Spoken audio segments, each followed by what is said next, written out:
भोलि र पर्सिको दिन त एकदमै महत्त्वपूर्ण दिन हो कि भोलि बाला चतुर्दशी हो भने पर्सि औँसी हो।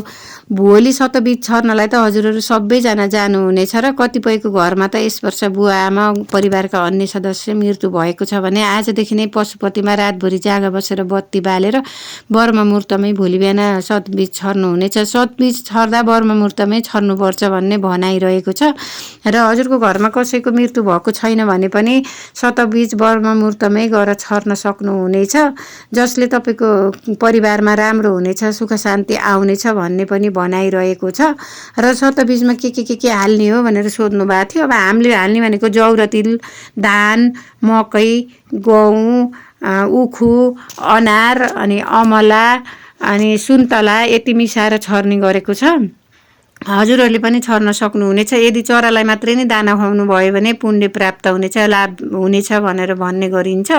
यदि नजिकको देवालयमा जान सक्नुभएको छैन भने पनि छतमै चराहरूलाई दाना राख्न सक्नुहुनेछ र सतबिज चाहिँ शिवालयहरूमा मात्रै छर्ने गरिन्छ है।